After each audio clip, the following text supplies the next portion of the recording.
Yes, Fadi TV yujimbaniriza akadde kano mwasibye mutya mwenna abagifollowinga nembebaza nembagamba nti muri big nnyo kubanga munfollowinga negamba nti comment section bweri awo obubaka buntira mu comment section ate osigale nga onfollowinga. Lwasa gamubugumye bamulabudde okumukubira ku mukyala wa munne. Lwasa alabudde okutimpulwa.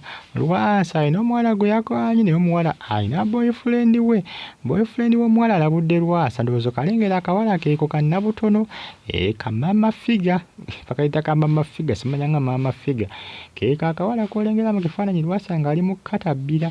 Boyfriend w'omuwala ono alabudde Lwasa n'amugamba Lwasa weesonyiwe girlfriend wange nja kukunyigira nja kukukuba.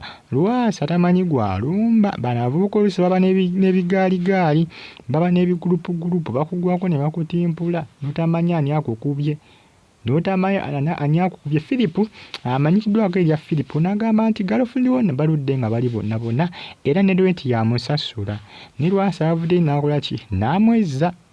Kyokka ate nga jjukira Lwasa sigamba nti amuwayo ensimbi eza Rent ndowooza omulengera omuwala eza Rent. Lwasa yakanya kukyala mu nnyumba ya muwala ey'omuwala kikanga omuvubuka yasasula Rent sebo Lwasa ne yeejovaana olumaala agenda omuvubuka yawaayo Rent agamba Lwasa nja kukukwatiriza lumu nja kukulabisa. Asuubiza okuswaza Lwasa bw'anaaba amuzeemu kubanga amulaba ku nnyumba gy'apangisiza girlfriend we nga Lwasa azze okwejovaana. Amusuubiza agambe ajja kumulabisa agambye Lwasa nja kukulabisa. Philip alabudde Lwasa aneesonyiwa girlfriend wa Philip anaamwesonyiwa oba nedda kubanga Lwasa alaga tatidde. Philip agamba ajja kumukola ekintu kyatajja kugamba tajja kwerabira mpaka kufa. Agenda kumukola ki? Agenda mulikodinga amuswaze ng'ali bute sitole ki? Kubanga Philip agamba nti buli ekiva waka ku apartment y'omuwala akimanya buli kimu akimanya.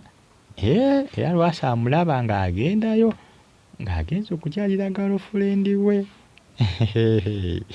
Onaawulira gye bigenda okuba nga bikomekkerera. Eno bagita Fadi TV gye Lwasa bamulabudde amugambe nti ono sinnabatanzi gwe wazungirangako buli kadde ono omuwala olwedda alina boyfriend we kati lumba ng'okimanyi. Lwasa anaakendezaamuko ku sipiidi anaalinnyamuko ku kyawakati oba nedda. Lwasa agyewulira alirwedde okubanga aswazibwa oba nedda. Kubanga omuvubuka ono agamba tajja kumuswaza busozi wabula ajja nakumutimpula. Agamba sijja kuswaza buswaza wabula ajja na kukutimpula. Bwe ziba zimaokota nja zikubujja. Lwasa weesonyiwa omukazi wange tomanyi wa gye tuvudde.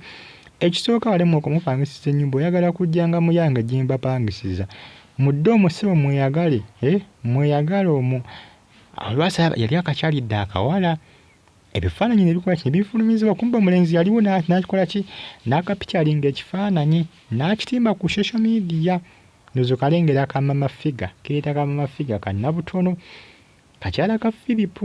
Lwasa ke yeegwanyiza onampulira era nze mbagambirawo ne mbagamba nti omulaba Lwasa ebifaananyi bye ng'ali bute nga bitwelinga ku social media temwewuunya. Bwe mulaba Lwasa ebifaananyi bye nga bitambuzibwa ku social media nga bamukubye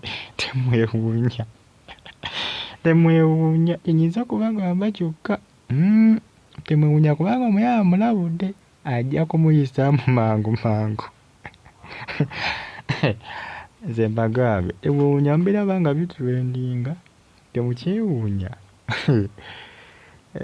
Temukyewuunya just mbere obwezi standby mujja kulabira awo. Kyenyinza okugamba gwe just fera bulindaala. Onampulira ojja kundabira akavuyo semavuyo. Ojja kundabira akavuyo semavuyo ng'ojja sibira bwezi bulindaala ojja kulaba.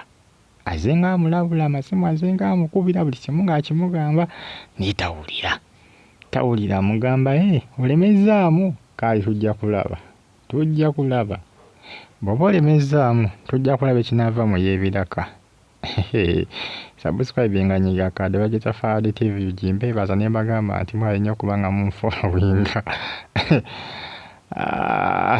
kale tujja kuba tulaba. Nze ninze bulinzi, ninze ndabe kyagenda kumukola, agenda kumulabisa, agenda kumukola ki? Kubanga amugamba weesonyiwe muwala wange, mwesonyiwe, ennyumba nzagipangisa gwe ssebo ojja buzikweyagala. Ojja buzikweyagala ssebo. Jjukira Nabatanzi yamulekawo ng'agamba ajja kuba na kisajja kitategeera. Nabatanzi yagamba nti Lwasa entegera eyo abaana bato ba myaka 3. Ye ngaye bw'agamba ono amulekawo nga Nabasiba kuba na musajja tategeera. Entegera eyo abaana ba myaka 3 agambeera n'oyo nze kamulekewo oyo kaabulanga n'ensimbi. Yamusuulawo Philip amulabudde amugambye gwe nja kukunyiga, nja kukutimpula, nja kukulabisa. Nze ninze bulinzi ndabe wa gye bigenda okuba nga bikomekerera. Nze ninze bulinzi ndabe tujja kuba tumanya.